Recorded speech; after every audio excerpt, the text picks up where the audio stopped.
The rainbow flag stirs all kinds of emotions among people. Pride, hope, anger, discomfort, disgust, you name it.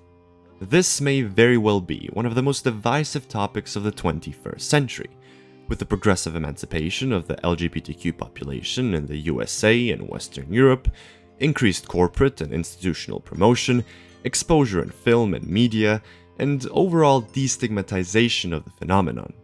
So let us meander from conservative bigotry to liberal pseudo-progressivism and dissect this supreme taboo topic down to its tiniest details. So whether you refer to this as the LGBTQYZ plus-minus commonwealth or as pederluk, this video essay may offer some new insights into the curious world of queer emancipation, and whether or not there is place for such heresy in our curious little part of the world, presented by someone who, believe it or not, once upon a time used to be homophobic, until I came to realize just how wrong I was. Balkan distaste in particular towards homo, bi, and transsexual expression is a story of many layers of talking points that go quite deep down the rabbit hole of trying to rationalize homophobic biases. So let's take a look at these quote-unquote arguments and try to understand exactly why the average Balkan homophobe thinks as he or she does. Where does this distaste stem from, and how much water do these talking points really hold? First, let's address the elephant in the room: social conservatism. The basis of a great deal of the objections to the LGBTQ movement is nothing else but good old social conservatism, whether it be religious or merely personal. There seems to be a natural tendency of people to reject social change in the midst of a rapidly progressing society. Change that is often hard and scary to perceive, to internalize and accept, that seems to endanger the prevailing social order and thus our own well-being, to overthrow the status quo and introduce some alien phenomenon that people don't know how to deal with.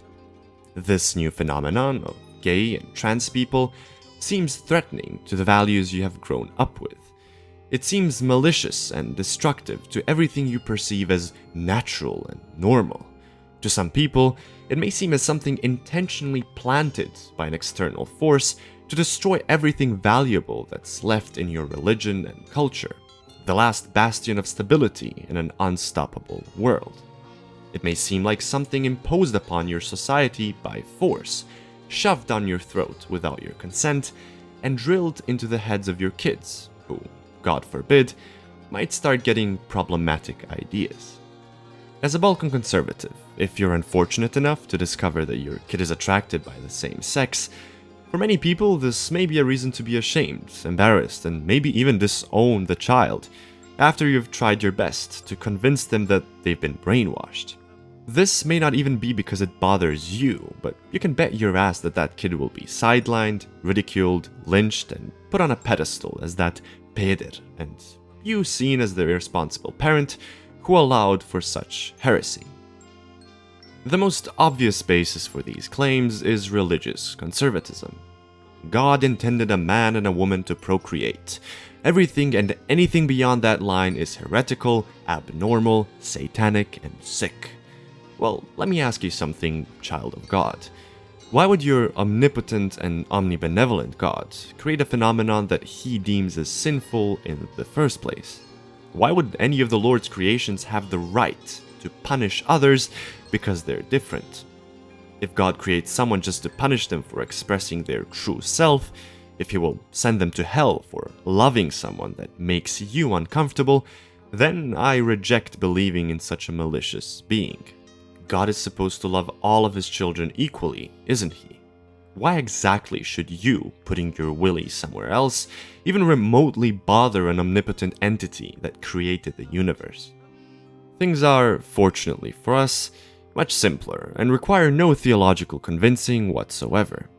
The religious fundamentalism and zealousness is nothing more than a product of the time when the foundational religious scripts were written. In other words, the Bible and Quran are reflections of the time in which they were written, and should thus be taken with a grain of salt.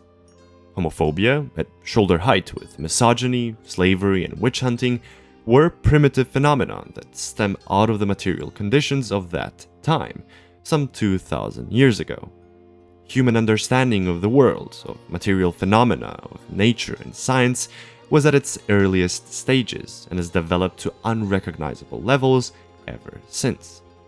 Thus, taking the premises, arguments, and conclusions of that era, mere products of the human mind perceived as divine revelations, and applying them to the modern day is absurd, to put it lightly. If these texts have spiritual value for you, fair enough. If you find metaphysical profoundness and universal truths in these passages, I'm truly happy for you.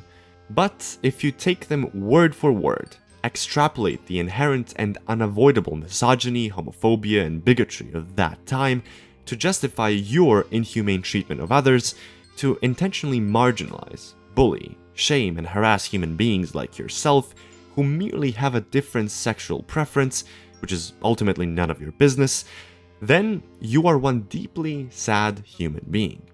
Now, I'm sure you have your reasoning and arguments as to why queer people are the cause of societal degeneration and don't deserve a life of dignity that goes beyond pious conservatism, so hold your horses for the time being, and I promise you that we will cover every single one of them. Now, moving away from the fundamentalist appeals to sin and normality into the domain of science and biology, it is not unusual to encounter the argument that homosexuality and transgenderism are biological anomalies, are quote-unquote not natural, and should therefore be discouraged. Apparently, the ability to procreate ought to be the only predicament for sexual attraction and intercourse. Let me ask you then, dear conservative, do you have sexual intercourse merely for reproductive purposes?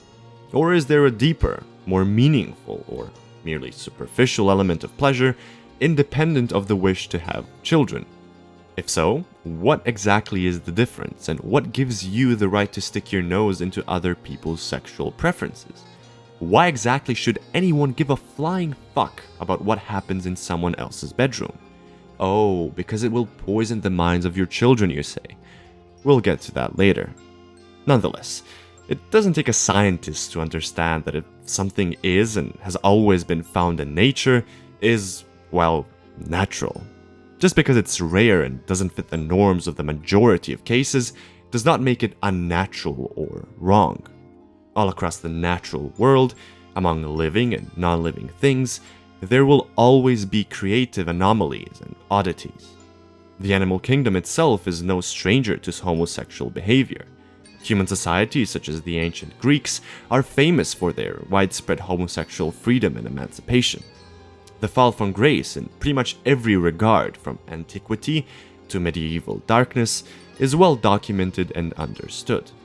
Thanks to the advent of the monogamous family exclusively as the economic unit of society, of private property and the state machinery, primitive communal societies that enjoyed unprecedented levels of personal and sexual freedoms were turned into literal slave societies, such as the antique Greek state, which set the stage for feudalist oppression that held humanity in darkness for centuries.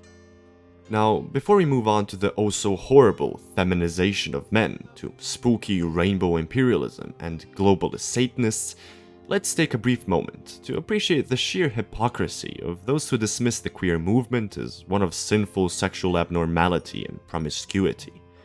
If gay and trans people are so sexually provocative and disgusting that your children ought to be protected from the heresy at all costs, how come you don't have the same reaction to pornography and prostitution, where women, girls, and children are degraded, exploited, and ruined for the pleasure of the willfully oblivious man? How is it that you don't reject heterosexual promiscuity and transformation of women into sexual objects? How come you don't teach your teenage boy not to catcall and grope young girls who are silently left traumatized for life, while being told that, oh, boys will be boys? How is it that you aren't as vocal about the abhorrent, predatory behavior of old-ass men towards barely legal teenage girls and even unsuspecting children? How are you not as vocal about widespread pedophilia, for example, the disgusting amount of rapes and sexual violence? How is none of this of equal concern to you as a future parent of either an unsuspecting girl or a potentially predatory son. See, I thought protecting children from poison was your main concern. Do you know why? Because that's the way things have always been. That's the normality. That's the millennia-old status quo, whose benefits keep you willfully ignorant, instead keeping you triggered by two guys holding hands or a woman having masculine traits. Because we live in a world of male domination. But not for long. Speaking of masculine and feminine traits, the Balkans in particular are enchanted by this militaristic and hypermasculine aura, and enveloped in countless contradictions that I've already exposed in this video of mine in greater detail. The main talking point that stems out of this phenomenon is the looming feminization of men that is destroying our societies by creating weak, useless snowflakes. Now, let's take a look at this claim more closely. Men are allegedly being feminized, thus starting to resemble women, who are indirectly proclaimed as weak, useless, and incapable. The fact that men are becoming more feminine is presented as something bad, because subconsciously, this claim contains the underlying assumption that women are inferior, useless, and incapable to fend for themselves. Who needs more of that, am I right? By using the feminized men talking point, that person is subconsciously exerting their misogyny and suggesting that a more feminine world is something apocalyptically bad. For many of these people, it might as well be. It would imply taking more care of your hygiene, your appearance, your dressing style, your manners, your duties around the household that are currently primarily done by women, but also your ability to express your feelings in a healthy way, to put your ego aside and apologize, to cry, to show emotion instead of normalizing aggression and anger as default natural male behavior. That is, in actuality, nothing but unarticulated, unprocessed frustration and sadness. By accepting a more feminine world, all of these burdens would befall the occasional, lazy, and disgusting man who currently yells at his wife because, oh, she didn't cut the crust off his little sandwich. This underlying misogyny intentionally dismisses the fact that women are, and have historically been, more than capable to fend for themselves, to maintain a family, to earn for a living while raising children and being a part-time housewife. Take a look at any single mother that has been abandoned during pregnancy or whenever really, and tell me, do you see a weak, fragile, useless being that needs a man in the house to tell her how things are run? I see creatures tougher and more resilient than most impotent macho drones. However, this is not to say that there is no such thing as standard masculine or feminine traits. The two genders and everything in between have a plethora of traits that are more and less prevalent in the given gender. Most women are rather feminine, most men are rather masculine, yet to deny the transitional nature of these traits, to deny the fact that there is a gradient of traits and preferences between the two opposites is unscientific before anything else. Dismissing feminized men or masculine women as disgraceful anomalies is toxic and idiotic at best. People don't choose their genes or the way they were born, nor should they adapt to your notions of normality. But let's go back to this initial claim, because the surface level message these people are trying to convey does hold some merit. When they warn of the feminization of men, some people actually mean something seemingly similar yet fundamentally different to what I've just described. They are pointing out the increased impotence, cowardice, and uselessness of young men.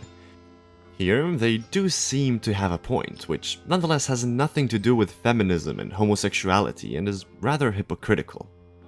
They are essentially referring to men who are products of liberal decay, who are de-radicalized in every sense, who are incapable of making a meal for themselves, let alone running a household in the future, who can't stand up for themselves, let alone for anyone else. Traits that are typically assigned to the LGBTQ community through this standard Balkan stereotype. Late capitalist society has indeed produced a large number of passive, garbage-consuming drones who don't know how to chop wood or change a light bulb. Absolutely. Yet this has nothing to do with feminism and feminine traits whatsoever. Most women are more capable and resilient than these lazy antisocial NPCs who are collateral products of liberalism and capitalist consumer culture. In any case, such true masculine men who love to use this talking point against liberal societal decay are ironically equally impotent and weak, just with different optics.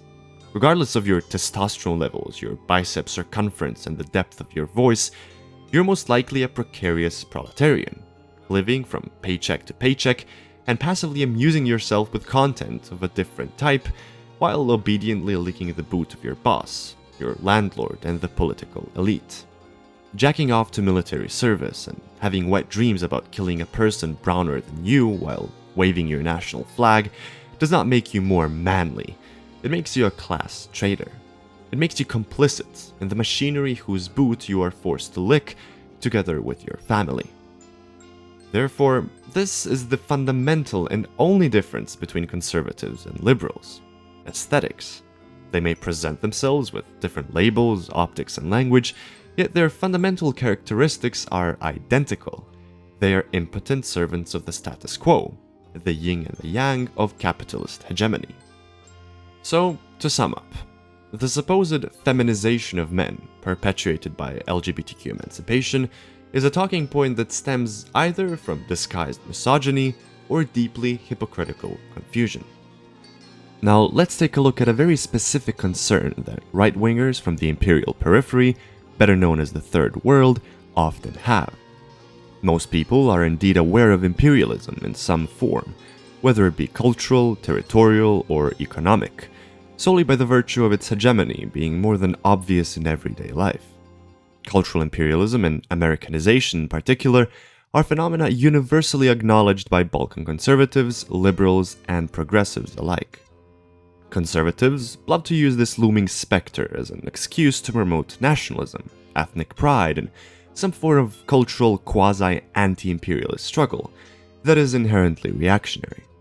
American and Western cultural phenomena, language, symbolism, and media are deemed as fundamentally destructive and predatory. Fair enough. Yet, what these face value conclusions always lack is material analysis, whose absence inevitably leads to reactionary, regressive conclusions, and frankly, conspiracy theories. The unfortunate conclusion of modern-day right-wingers from the peninsula, especially from Serbia, is that by rejecting US hegemony, one must unequivocally stand with the Russian Federation, the savior and protector of small peoples and pan-Slavic culture, against Western globalist Satanism. Russian imperialism, cultural hegemony, and chauvinism is then glorified and celebrated by the virtue of common heritage, seemingly common interests, and shared anti-Americanism. Thus, American hegemony and globalization are not viewed through the material lens, as an expression of the consolidation of international capital, as the maintenance of a socio-economic world order, through a network of financial institutions whose only goal is the increase of profits and infinite growth on a finite planet above all else. Instead, they see McDonald's replacing their favorite local restaurant. They see English words and American slang used in everyday conversations. They see Halloween celebrated instead of Sant Luca. They see Valentine's Day instead of Sant Trifun. And in the middle of everything, they see the phenomenon of homo and transsexuality as a Western anti-Christian plot to destroy Serbian, Bosnian, Bulgarian, or Greek culture promoted by evil globalists. Thus, Russian anti-LGBTQ crackdowns are seen as a true Christian crusade against the hordes of globalist heretics. Pride parades are seen as expressions of Western decadence, as an illness spreading through the pores of society, poisoning the minds of the children with the goal of destroying the family and depopulating the planet. Well, as liberalism and conservatism are two sides of the same token that mutually fulfill each other, liberal woke culture in the West gives justification for the US war machinery to invade these homophobic backward savages from the East and introduce democracy and civil society. It's essentially a game of cat and mouse that have the same owner: capitalism. You have the good guys and the bad guys. Thus, woke culture and pro-LGBTQ policies are aesthetically embraced in the Western imperial core, and the real movement is co-opted as an integral part of the military-industrial complex and imperialist agenda. Having already covered a substantial amount of religious and conservative talking points, it should be relatively clear why this narrative is flawed. Let's nonetheless spell it out clearly one more time and take a look at the true nature of global imperialism and American hegemony. Imperialism as a phenomenon stems from the beginning of the 20th century and is famously defined by Lenin as the highest stage of capitalism.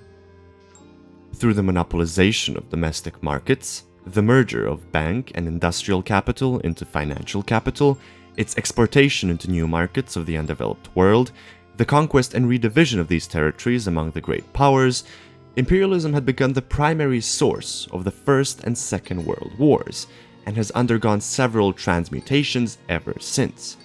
By understanding them, we can finally uncover the true nature of American economic and cultural hegemony, instead of reciting baseless conspiracy theories.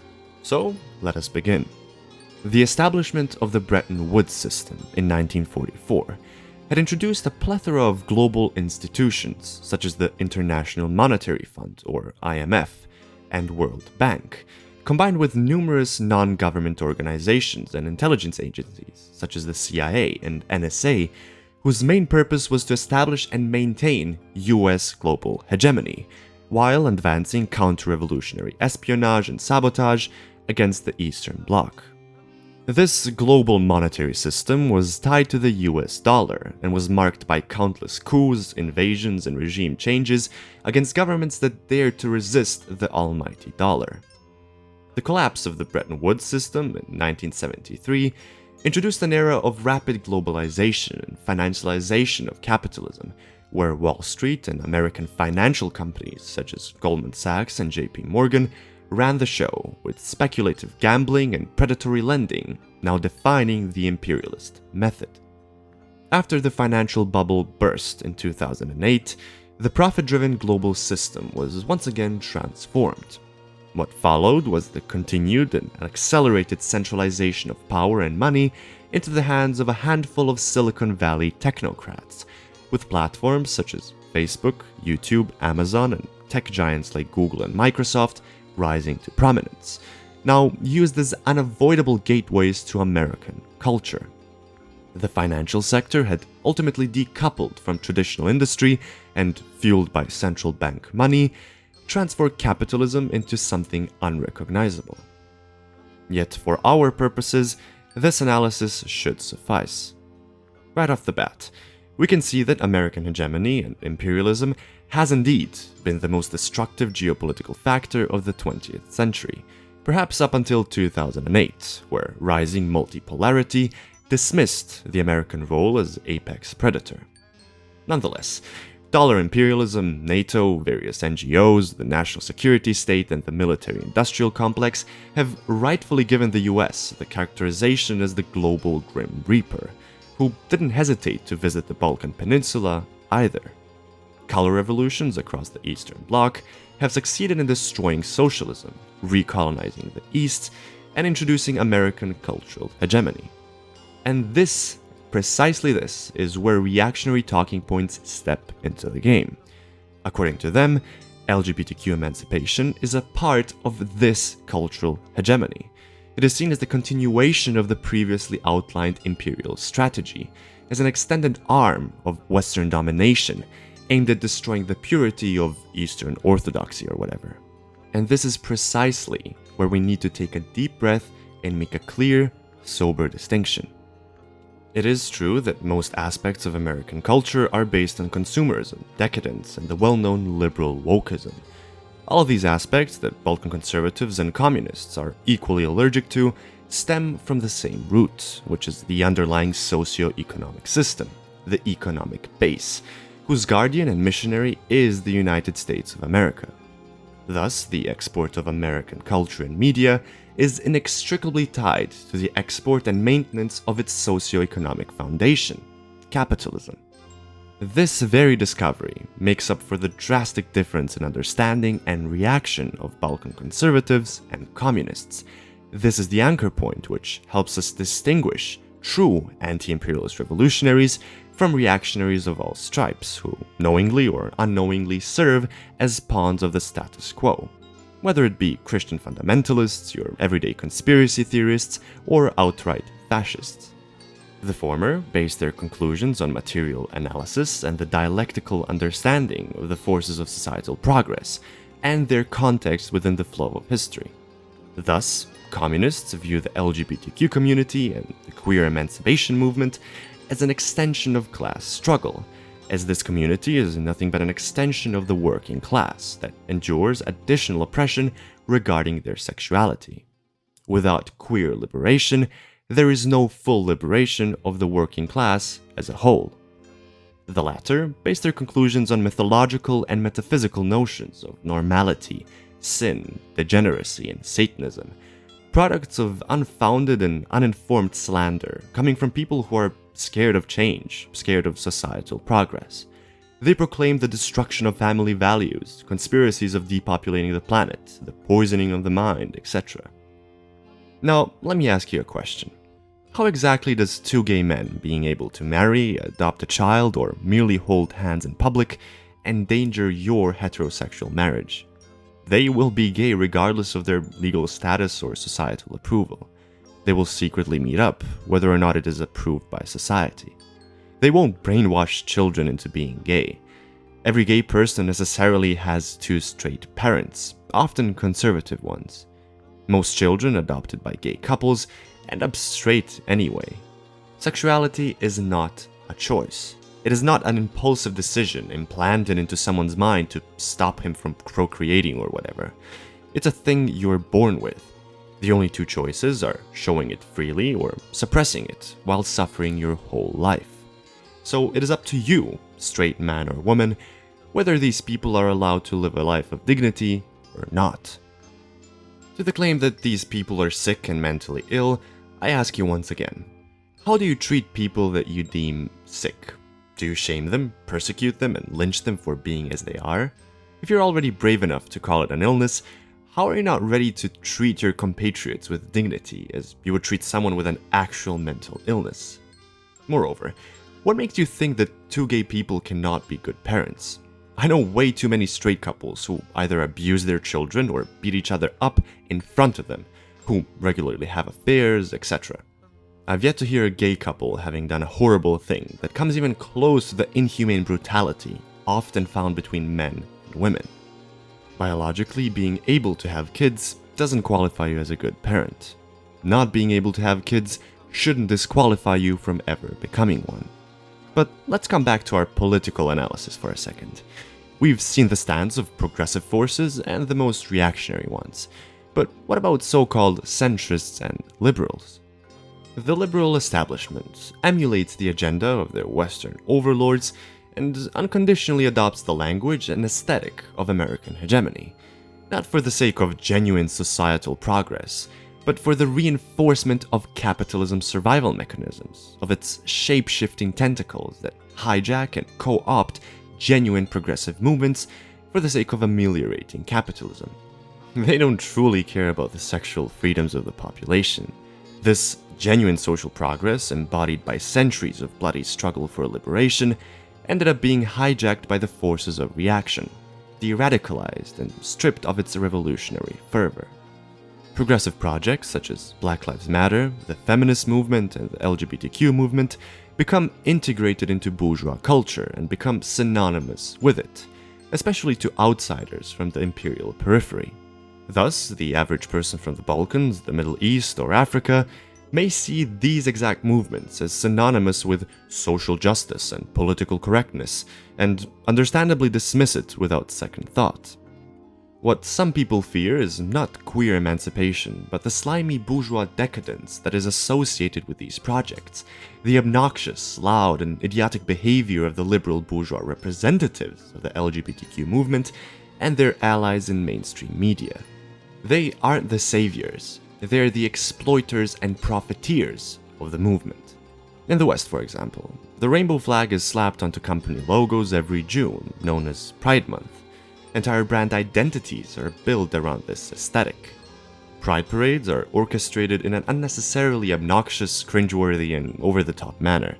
Social justice warriors scrutinize everyone who doesn't comply with a list of socially mandated gestures, such as posting a black square for BLM, slapping a rainbow flag onto your company logo, acknowledging an entire encyclopedia of pronouns, and so on. All of this unnecessarily obnoxious, shallow, liberal behavior exerts pressure on those segments of the population that are prone to reaction, thus radicalizing the right that ought to come to the rescue of so-called Western and Eastern civilization of Judeo-Christian values, efficiently creating an alt-right pipeline with figures such as Jordan Peterson and Ben Shapiro as the figureheads of this phenomenon. As Marxists, we recognize that neither the former or the latter are isolated objects in a vacuum that just so happen to act as they do. Instead, we ought to point out the dialectical relationship between these two sides of the status quo, how they complement and reciprocally feed each other's common agenda, whether they are conscious actors or not.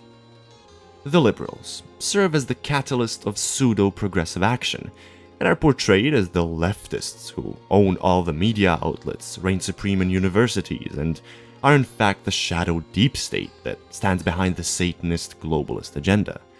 They are the embodiments of this absurd notion of cultural Marxism in the West, the useless, obedient, Americanized minions of the USA, the liberal governments of Croatia and Serbia, and similar extensions of Western liberalism.